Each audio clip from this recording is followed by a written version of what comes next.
இன்னைக்கு இ-சேவை ஐடிய எப்படி பெறுவது அப்படிங்கறத இந்த காணொளியில நாம விளக்கமா பார்க்க போறோம்.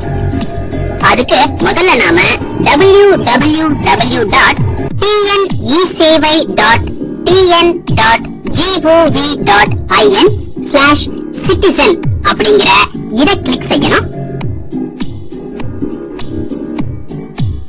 இத கிளிக் செஞ்சதுக்கு அப்புறமா new user sign up here அப்படிங்கிற ஆப்ஷனை கிளிக் பண்ணணும். கிளிக் செஞ்சதுக்கு அப்புறமா ரெஜிஸ்ட்ரேஷன் பேஜ் ஓபன் ஆகும். ரெஜிஸ்ட்ரேஷன் பேஜ் ஓபன் ஆனதுக்கு அப்புறமா ஃபுல் நேம், அதாவது முழு பெயர் அப்படிங்கிற பாக்ஸ்ல உங்களோட பெயரை பதிவு செய்யணும்.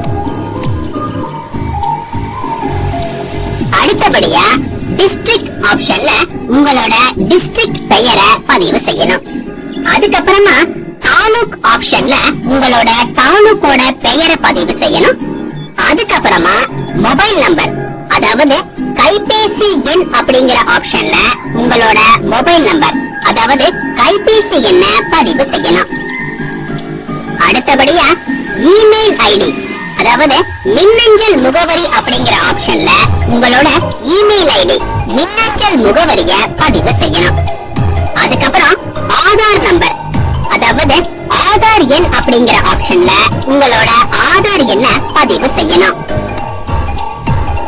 அடுத்தபடியா லாகின் ஐடி, அதாவது உள்நுழை ஐடி அப்படிங்கிற ஆப்ஷன்ல உங்களோட லாகின் ஐடிய பதிவு செய்யணும். பதிவு செஞ்ச லாகின் ஐடிய நீங்க கவனமா குறிச்சு வச்சுக்கணும்.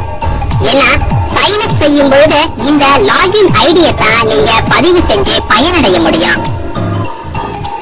அடுத்தபடியா பாஸ்வேர்ட், அதாவது கடவுச்சொல் அப்படிங்கிற ஆப்ஷன்ல உங்களோட புதிய பாஸ்வேர்டை கிரியேட் பண்ணணும்.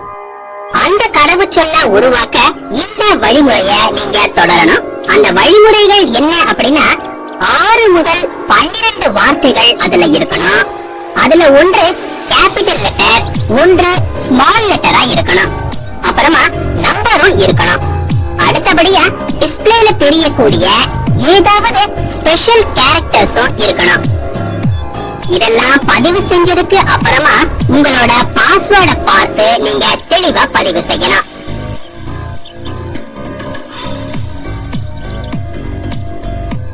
அடுத்த ஆப்ஷன்ல கன்ஃபார்ம் பாஸ்வேர்ட், அதாவது கடவுச்சொல்லை உறுதிப்படுத்துக அப்படிங்கிற ஆப்ஷன்ல மேல பதிவு செஞ்ச பாஸ்வேர்டை தெளிவாவே மறுபடியும் பதிவு செய்யணும்.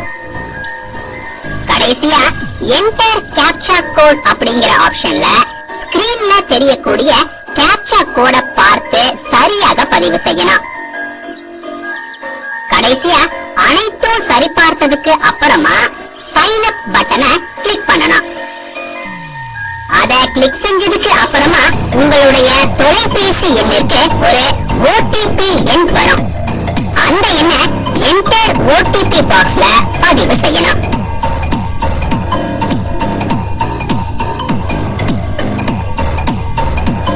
பதிவு செஞ்சதுக்கு அப்புறமா வெரிஃபை OTP பட்டனை கிளிக் பண்ணணும். இவை அனைத்தையும் செஞ்சு முடிச்சதுக்கு அப்புறமா உங்களோட லாகின் ஐடி ஓபன் ஆகிடும்.